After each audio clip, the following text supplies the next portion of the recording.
ayé wa kọ́gbọ́n àgàn láyé lẹ́tọ̀ àjùmọ̀ṣe wa ní. Ó ti dòde o àgàn láyé àjùmọ̀ṣe wa ní o Jumobi ti dé. Ó ti dòde o àgàn láyé àjùmọ̀ṣe wa ní o Jumobi ti dé. 107.5 FM ló ti ń wáyé rédíò Lagos tí wọ́n ti wá o ẹ̀fìkàlẹ̀ sí kẹ́kọ̀ọ́ lágbo méjì ọ̀bọ̀ sí mẹ́ta ọ̀sán gbogbo ọjọ́ Wednesday ẹ máa tẹ́tí sí kémi gbé tí wọ́n gbé káfọwọ́sọ ọkọ̀ tó tọ́ Jumobi Omisore àwa ń gbádùn rẹ̀ mọ́ lọ. Ó ti dòde o àgàn láyé àjùmọ̀ṣe wa ní o Jumobi ti dé. Àjọṣe rẹ̀ lọ. Ó ti dòde o àgàn láyé Jumobi ti dé. Àjùmọ̀ṣe wa ní o Jumobi ti dé. Àgàn láyé ilé ayé yìí kò ṣe dágbé. Àgàn láyé káfọwọ́sowọ́pọ̀ ló tọ́. Àgàn láyé ilé ayé yìí kò ṣe dágbé. Ẹ káàsán níbi gbogbo tẹ̀tí láǹfààní láti máa gbọ́ Radio Lagos 107.5 FM tiwantiwa. Tẹ́ ẹ bá wojú aago yín ẹ máa rí wípé aago méjì àbọ̀ ti lù. Ètò alálùbáríkà àti gbogbo yín ti ń retí àgàn láyé ló gorí afẹ́fẹ́. Mo ní kẹ́ ẹ mú kalẹ̀ ayọ̀ tó owó tọmọ àti ti ìdùnnú. Kẹ́ ẹ jẹ́ ká tún jọjẹ gbádùn tọ̀sẹ̀ yìí àtúngbà dúpẹ́ lọ́wọ́ Ọlọ́run torí pé tá a bá kalẹ̀ ní méjì ẹ̀ta ó máa ń lọ náà nìyẹn. Ètò yín mà ti pọ́dún kan, ètò àgàn láyé ti pọ́dún kan lórí Radio Lagos. Bẹ́ẹ̀ ni nínú ilé agodo pẹ̀lú mi lénìí ẹni tí mo gbọ́ wá fún yín ojú ni wọ́n kì í ṣàìmọ̀ fólókó torí wípé àwọn náà ti wá sórí ètò yìí kódà àwọn ni àlejò alákọ̀ọ́kọ́ lórí ètò yìí àwọn náà ni mo ti wá mú wá fún yín lónìí ẹ máa wá jẹ gbádùn torí pé gbogbo yín lè ti bẹ̀rẹ̀ yìí pé ìtàn sọ fún yín jẹ́ yẹn wọn ò délẹ̀ lórí ẹ̀ ẹ má wọrí mo ti mú wọn dé wọ́n ti wà nínú ilé agodo pẹ̀lú mi ṣùgbọ́n ká tó wá tẹ̀síwájú ẹ má jẹ́ ká gbàgbé o èní ni ọjọ́ àyájọ́ àwọn ọ̀dọ́mọbìnrin ní àgbáyé jọ̀wọ́ ní gẹ́gẹ́ bí òbí alágbàtọ́ ni ẹ́ ni àbí olùkọ́ ṣe mọ̀ pé èèyàn mẹ́ta ló máa ń fúnyàn lẹ́kọ̀ọ́ nílé ayé tá a wà yìí ọ̀gá ilé iṣẹ́ ni abókọ́ṣẹ́ lọ́wọ́ ẹni àbí wọ́n tọ̀ sọ́nà gbogbo wọn báyẹn ló ń jẹ́ tíṣà bí ìtò òfẹnubí ni àbí ìtò òfi ara rẹ̀ bí àbí ìtò tiẹ̀ wá ṣe nǹkan lọ́dọ̀ ẹ̀ ṣé ó wá gba ìmọ̀ lọ́dọ̀ tiwọn ni kí ni ipa tí wọ́n ń ṣe fáwọn ọmọ yìí tó fi wá jẹ́ wípé tó bá di lọ́la ògo wọn kò ní wọmi tí wọ́n fi lè jẹ́ àrídùnnú àrírẹ́rìn àti àrítọ́ka sí láwùjọ wa ṣó ti nípa kan tó la. ìbẹ̀rù sí ìfòyà ò sí rárá tested and trust Erosimos wọ́n ṣe gbára lé. Erosimos catering service àwọn professional aláṣẹ wọ́n mọ ikú tó pa oúnjẹ wọ́n mọ ìtọ́jú ọ̀pọ̀ èrò bẹ́ẹ̀dẹ̀ ni ìgbéyàwó òkú àgbà ayẹyẹ ẹgbẹ́ ìnáwó nílé ìjọsìn àti gbogbo ayẹyẹ yòówù tẹ́ fẹ́ ṣe. Erosimos catering service ní ká ẹgbẹ́ ṣe oúnjẹ sísè fún iṣẹ́ wọn ni láti bá yín lo iye tẹ́ ẹ ní fáwọn àlejò tẹ́ ẹ pè. Erosimos catering service ilé iṣẹ́ wọn wà ní 23 Fadare Street Ọgbà Lagos. ẹ̀rọ ìbánisọ̀rọ̀ wọn ni 0704 424 7984 0704 424 7984. tested and trust Erosimos wọ́n ṣe gbára lé. Erosimos communications alága ìdúró ìjókòó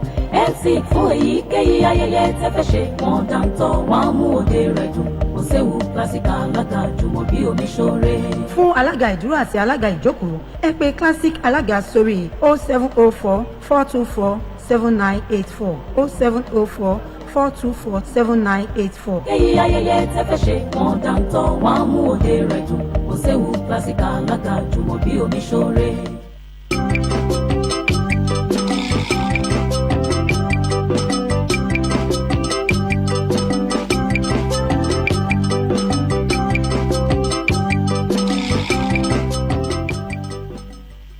ẹ káàbọ̀ padà àgàn láyé lẹ́tọ̀ lórí Radio Lagos 107.5 FM tiwantiwa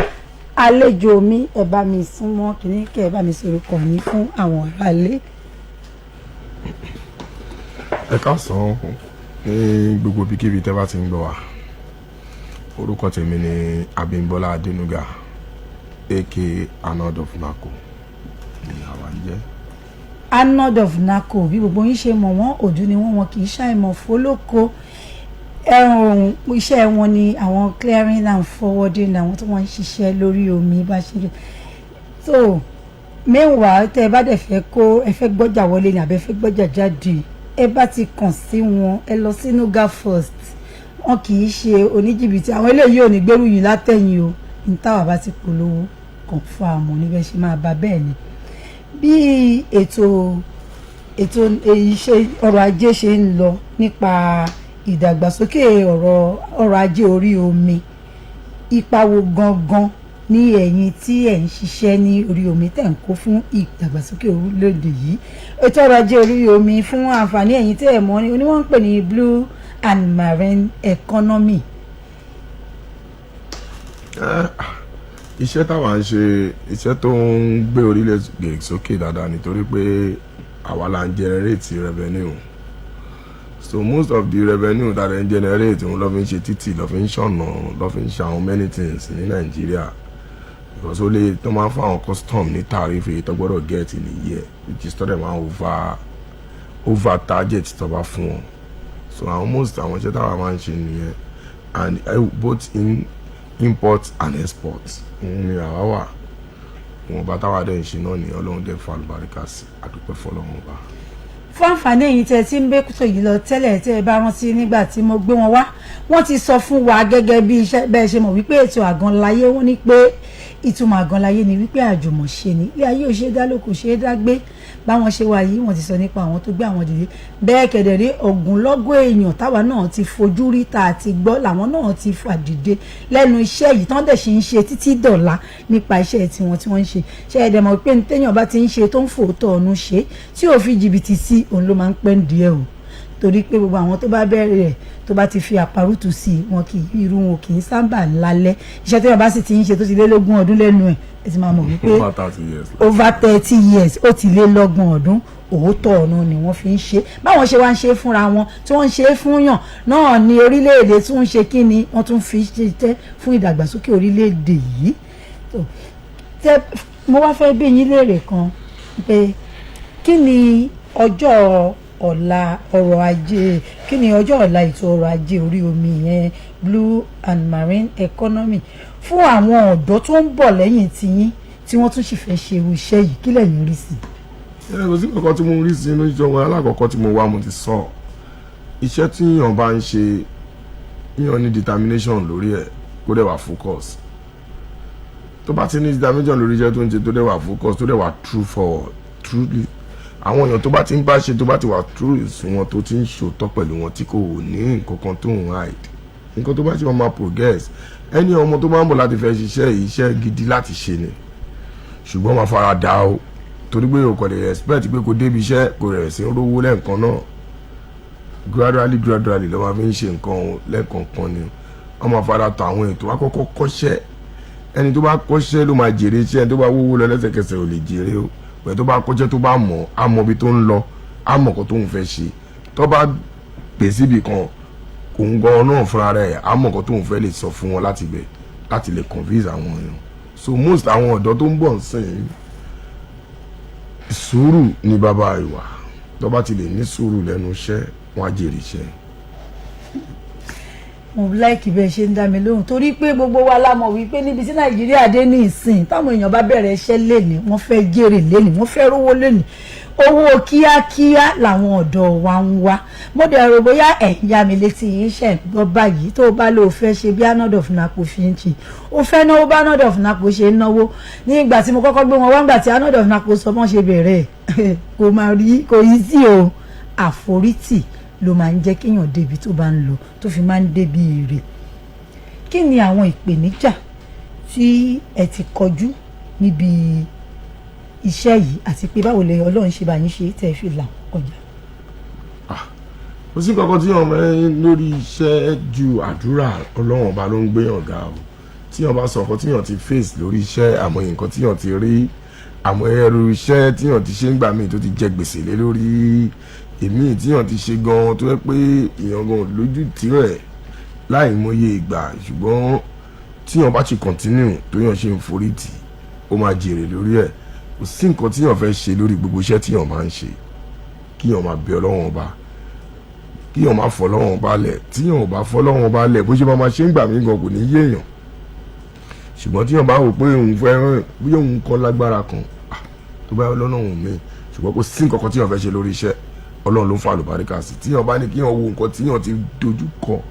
àbí tí yàn ti kúrò tí yàn ti face lẹ́nu iṣẹ́ ìgbà míì gan èèyàn fẹ́ lè wò pé kí èèyàn kúrò lẹ́nu iṣẹ́ yẹn torí kò síṣẹ́ kankan tó wà nílé ayé tó wà easy gbogbo iṣẹ́ náà kò sí kankan tó wà easy nínú ẹ̀ tó pọ̀ jù náà ni pé kọ́lọ́run bá kó bá fèrè sórí iṣẹ́ wa.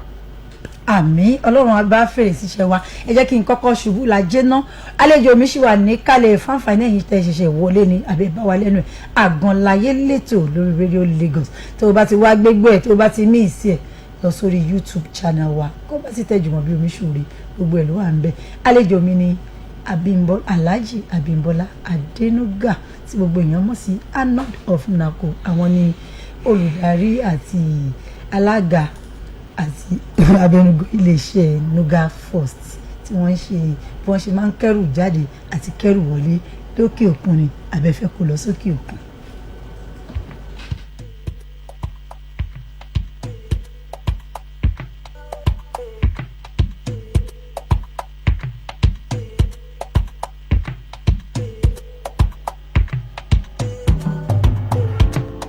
ọ̀dẹ̀ alápá máa ṣiṣẹ́ olówó fẹ́ flex yo no food for lazy man pàdé double your work o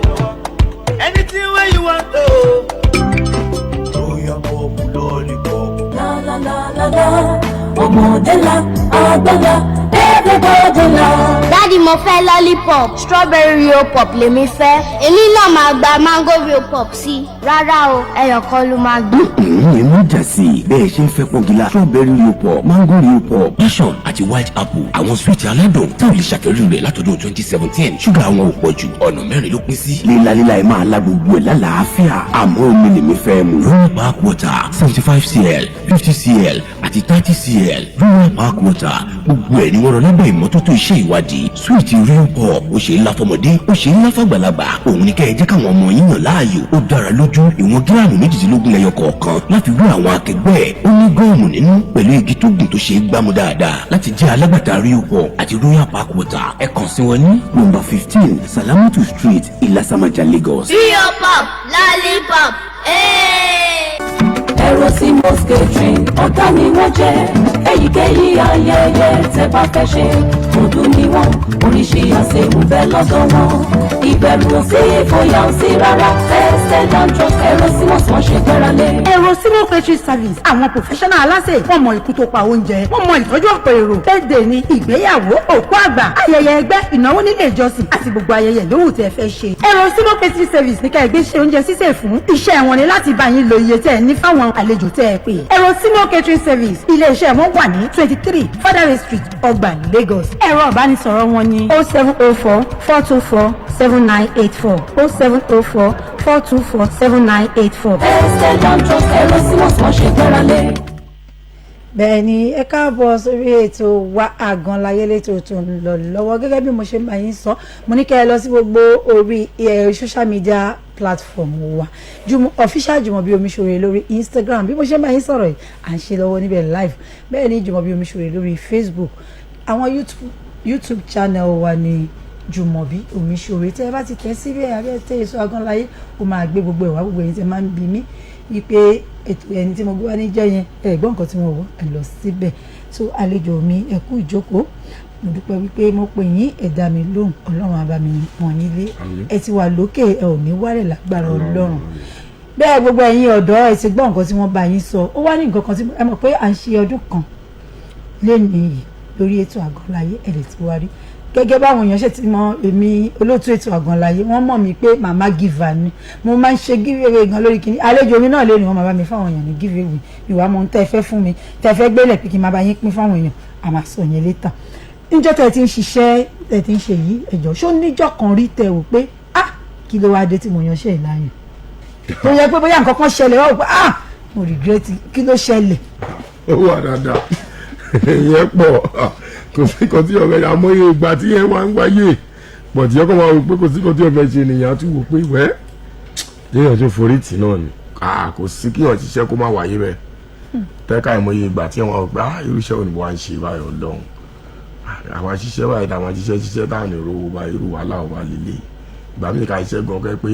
owó tá a gbà gan tún ní káṣẹ́ ṣé wọn la fẹ́ sọ ni. oníṣàdẹ̀ ti dúró pé ó ti gbowó lọ́wọ́ mi bá mi gbéṣẹ́ mi náà. àkọ́tù wò pé wẹ́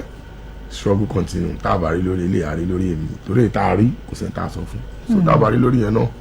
ṣé wá ti ní àwọn ọgbà tó jẹ́ wípé tẹ́ ẹ bá wọra yíra pé ọ̀nà mi ni wo wà tó yẹ pé gbogbo àwa ṣe kí ni tó máa ní pé tó máa yapaya sí tó bá kàn ṣe gbogbo ẹ̀. torí ẹ̀ mo ti sọ lẹ́ẹ̀kan pé tọ́lọ́run ọba bá dé kò sẹ́dá tó lè dá dúró so tọ́lọ́run bá ìgbà míì wà táwọn àgbọn máa mọ̀ pé iṣẹ́ tí mo ń ṣe iṣẹ́ mi gangan ni ọlọ́run dé ni kò sẹ́dá tó lè dá dúró ọlọ́run ní gbogbo nǹkan kò sẹ́dá kan tó lè ṣe nǹkan kan lẹ́yìn ọlọ́run. ṣe ti wá gbọ́ báyìí wọ́n ní kò sí ní téèyàn lè ṣe tí wọ́n bá sọ̀rọ̀ lọ síwájú tí wọ́n sọ̀rọ̀ lọ sẹ́yìn wọ́n á tún sọ̀rọ̀ ọlọ́run ṣùgbọ́n nígbà tèmi rí yẹn wà sophisticated tí ẹ̀jọ̀ àwọn tó ti ẹ̀sùn mọ́ ọlọ́run rárá torí àwọn kan ti bìlífù pé ẹni tó bá ti gbọ́ lọ́run dání bóyá wọn kì í fáìn bóyá wọn ń wọ designer bóyá wọn ṣùgbọ́n ẹ̀yin lè látòrí délẹ̀ gbogbo ẹ̀ ló tó dáadáa yìí bẹ́ẹ̀ dẹ̀ lè tún fún mọ́ ọlọ́run kí ló dé tẹ́ ò pé mo ti lówó èmi wò pé tọ́lọ́ bá ti gbé kọ́ọ̀lù mi bóyá kémi kúkú kí n filẹ̀ kí ló tẹ̀yìn tọ́lọ́ ti gbé kọ́ọ̀lù yìí tẹ̀ tún súnmọ́. ẹni tọ́lọ́ ń gbé kọ́ọ̀lù ẹ̀ gangan náà ló dangerous jù torí kọ́ọ̀lù tọ́lọ́ ń gbé gan kọ́ọ̀lù tọ́lọ́ ń gbé gan kò tí ì gbé tán tó má ní torí nǹkan tó máa báyọ̀ nǹkan tí yàn gbọ́dọ̀ dúró ìsìn kọ́ ni kókó ọjọ́ alẹ́ ni kókó òwe táà ń ṣe ń sin àṣìwà lọ́dọ̀ àṣìwà àti ń lọ bí àgbà pọ̀ tí bí àgbà pátápátá yẹn gangan ni kókó kọ́lọ́ jẹ́ ká dàgbà sòkò tó bá wà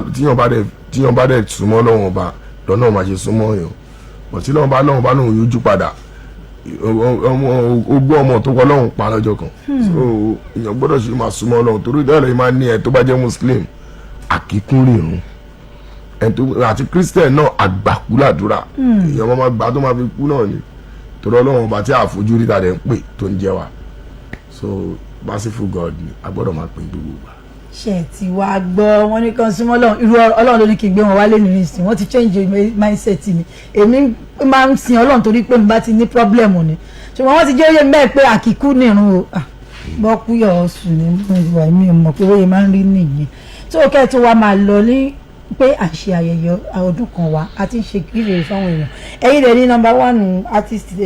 guest tó kọ́ wá sórí ètò yìí kí ni ẹ fẹ́ ó bá wù yẹn lè ní báyìí fẹ́yàn mẹ́wàá ní 100,000 1 million naira ẹ tó bẹ́ẹ̀ jù bẹ́ẹ̀ lọ ó bá sì wù yín ẹ lè sọ pé yá olóòtú Àgàn Láyé máa bọ̀ lọ́la kó wá mo ní mọ́tò kan tí mo bò ó lẹ̀ mú fún ẹ ìtò tí ẹ fẹ́ sẹ́ni kiri títí tí wọ́n gbà ń gbowó èyí ti tó kí lẹ fẹ́ fún wọn. gbogbo àwọn yẹn oore ọwọ́ Ọlọ́run ló wà sórí tọ́jà lè ṣe fún yẹn ọkàn tó lè tó mo ṣe wà kò sí kan tí mo lè ṣe náà èèyàn máa gbìyànjú ni èèyàn máa ti inú ẹ̀ èèyàn lè ti tán Ọlọ́run ló ti báyàn ti nǹkan èèyàn tán ṣùgbọ́n yẹn wà láàrin mi àti olóòtú àyànjú ẹ̀ àgẹ̀bàgẹ̀ sí i. wọ́n ti sọ pé wọ́n ti ní ẹ̀wọ̀ ẹ̀yìn tèmi mo ní kẹ́ lọ fọkàn balẹ̀ lórí ètò Àgàn Láyé mo lọ́pọ̀lọpọ̀ yín lè máa jẹ giveaway tó máa pọ̀ giveaway tẹ́ ti ń jẹ kò tí ì tó nǹkan kan mo rò bóyá ẹ̀yin champions mi ẹ ti wà níbi tẹ́ ẹ wà ẹ sáré pè mí kẹ́ ẹ fi rọ́ṣì pè mí mo ní iléeṣẹ́ Rio Pop yẹn Royal Foods and Drink Nigeria Limited àwọn tó ń ṣe súwìtì Rio Pop ni wọ́n ní pé kí n máa gbé àga ìjókòó àti lunch box fún gbogbo ẹ̀yin champions mi ẹ pè mí sórí ètò 0705555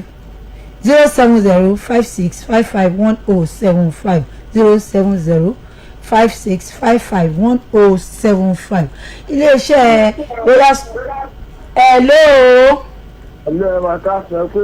ẹjọ ẹ bá mi jádànù lórí ètò yẹn àwọn champions mi ni mò ń pè ẹwọn champions látọmọ ọdún mẹ́rin tẹ́ ẹ bá ti pè tẹ́ ẹ bá ti wọlé tí n bá ti sọ pé ẹ lórí champions kẹ́ ẹ sọ fún mi pé ẹ lórí Rio Pop gbogbo àwọn dádì àmọ́ mi ẹ lọlẹ̀ àwọn champions ló ní àgbo lọ́sàn yìí lórí ètò Àgàn Láyé hello ma. hello champion. Hello, Rio Pop. Kí lorúkọ ẹ? My name is Olatunji. Bá mi sọ Yorùbá, ọmọ Yorùbá ni mí, kí lorúkọ ẹ? Orúkọ mi ni Olatunji Mali. Ọmọ ọdún mélòó ni ẹ́? Ọmọ 8 years old ni mí. Kíláàsì wo lo wà? Mo wà ní primary. Kí ló wú ẹ lẹ́ni tí wọ́n ń ọkùnrin obìnrin ní òkè ṣọkùnrin ọkùnrin ní òkè ṣobìnrin question yẹn obìnrin ni mo fi pamọ́ fún ìwọ gẹ́gẹ́ bí Malik tó o bá ti dàgbà kí ló wú ẹ kó o ṣe. sójà. ó fẹ́ ṣe sójà ìwọ fẹ́ máa gbà wá lọ́wọ́ gbogbo àwọn tí wọ́n ń dúnkokò mọ́ wa orí ẹ̀ wà ń bẹ̀. ó yá Malik ta ni gómìnà ìpínlẹ̀ Èkó. ta ni gómìnà ìpínlẹ̀ Èkó 1. Babájídé Sanwó-Olú. tó bá ti di lọ́jọ́ mẹ́jọ ó ti jẹ ẹ̀bùn lunch box àti iṣẹ́ àjókòó kò ní kí mọ́mí mú ẹ wá kó o wá gba ẹ̀bùn ẹ̀ tán bá mú ẹ lábí mi ní fún ẹ kó o lóun béèrè lóòótọ́ ètò Àgàn Láyé láti aago méjì ọ̀sán sí aago mẹ́ta kó wá bá mi níbí báyìí. Hello champion.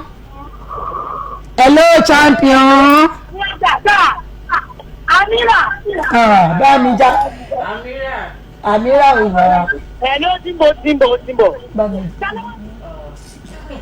Ẹ wo iléeṣẹ́ Royal Foods and Drink Nigeria Limited tó wà ní number 15 Salamotu Street Ilasamaja. Àwọn náà ní ká máa kọ́ ẹ̀wọ̀n ìbùn fún àwọn ọmọ yín bẹ́ẹ̀ ni mo máa sọ fẹ́ yẹn màmá tẹ wà nílé náà àti ẹ̀yin ọ̀nkù níṣẹ́ ìwọ ṣẹ̀ṣẹ̀ jáde school ni ó lè òrìṣẹ́ tó fẹ́ ṣe máa lọ sí iléeṣẹ́ Royal Foods and Drink Nigeria Limited ó lè dí àwọn TCL bẹ́ẹ̀ sweet Rio Pop oríṣi mẹ́rin ní flavour ẹ̀ àní passion àní strawberry wọ́n ní mango bẹ́ẹ̀ náà ni wọ́n ní white apple owó ṣíkíní tó bá ti kó dọ́dọ̀ wọn ní number 15 Salamotu Street Ilasamaja lẹ́kọ̀ọ́ ó ti dá lágbàtà nìyẹn mo ní kẹ́ ẹ máa fi nǹkan sẹ́nu kò dá ká máa dínú kúkú tó bá ti pẹ́ tó dínú tó bá fẹ́ sọ̀rọ̀ ẹnu máa gbà ní.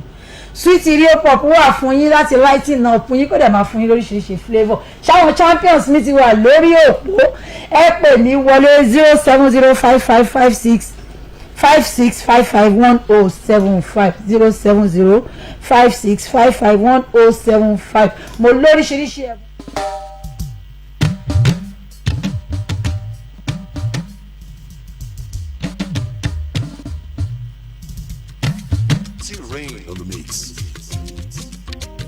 má báyọ̀ mi jẹ́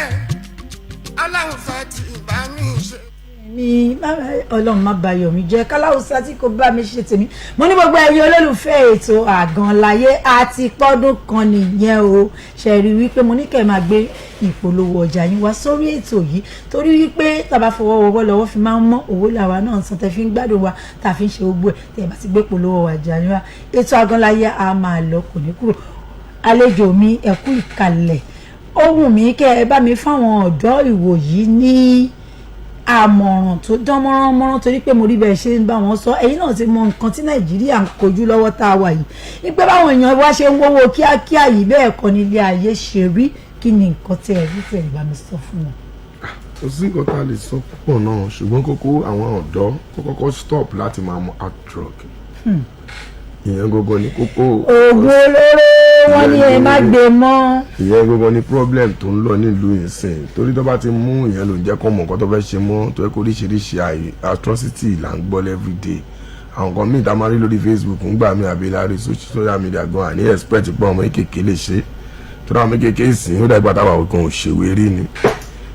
ìwọ ṣùgbọ́n nísìnyí àwọn attitude tó ń behave kò ju pé àwọn oògùn olóró tó ń fà tó ń gbé mu ó ti kọjá brain wọn ó ń jẹ́ kó máa look high ju nǹkan tó yẹ kó ṣe lọ nǹkan everything tí láyé èèyàn gbọ́dọ̀ take it easy pàdépọ̀ èèyàn ń fagídí gbogbo nǹkan wà lọ́wọ́ Ọlọ́run nǹkan tí èèyàn bá máa jẹ èèyàn máa jẹ kọ́lọ́run kó ṣe kó dá wa sí gbogbo wa kọ́lọ́run kó ṣẹ̀mí gbogbo wa lágbègbè kó máa ṣẹ̀mí wa légbodò lágbára Ọlọ́run. àmì ẹ ṣé gan Abimbola Adenuga ìyẹn Anod of NACO àwọn ni olùdarí àti olùdásílẹ̀ iléeṣẹ́ Nuga First wọ́n máa ń bá wọn yàn clear gbogbo ẹrù tẹ́ fẹ́ clear ní ẹ fẹ́ kó lọ ìlú òyìnbó ni mo ní tẹ́ ẹ bá ti pè wọ́n ojú ni wọ́n kì í ṣàìmọ̀ fólókó àwọn kò kì í ṣe oníjìbìtì gbogbo iṣẹ́ yín wọ́n máa bá yín ṣe bó ṣe yẹ kó rí kẹ́ ẹ máa pè wọ́n kẹ́ ẹ máa bá wọn dòwò pọ̀ torí páwọn náà ẹni rí ni wọ́n tà máa ń bá dòwò pọ̀ fún gbogbo ẹ̀yin tí ẹ̀ ń wá láti mọ̀ wọ́n ní abẹ́ mọ̀ wọ́n ní tó o bá nídìí wọn láti ẹ tó bá ti kàn sí mi máa kò ṣe gbọ́ àwọn òǹbáyàn pé oògùn olóró wọlé o wọ́n ti sọ fún yín o wọn ẹ má gbé gbogbo yẹn wá sí ọ̀dọ̀ tiwọn kò ní ju báyìí lọ lórí ètò Àgàn Láyé lọ́sàn-án tòní tẹ́ ẹ bá gbádùn wa dáadáa mo ní kẹ́ ẹ lọ láìpẹ́ gbogbo àwọn péjì wa official Jumobi Omisore lórí Instagram Jumobi Omisore lórí Facebook bẹ́ẹ̀ ni kẹ́ ẹ lọ sí YouTube channel wa Jumobi Omisore ẹ máa rí gbogbo ètò tá a ti ṣe mo wá ní ìwọ fẹ́ ṣalága àdúrà àbálága àjókòó ní ṣé o fẹ́ fọmọ lọ́kọ ni àbò fẹ́ fẹ́yàwó fọmọ ẹ máa gbéṣẹ́ yín wá ṣé ti yé yín ẹ pé Jumobi Omisore sórí 08023700686 08023700686 ó tún di lọ́jọ́ mẹ́jọ ká tó jọ ṣe àkọ́tún ètò àgàn láyé ó dàbọ̀.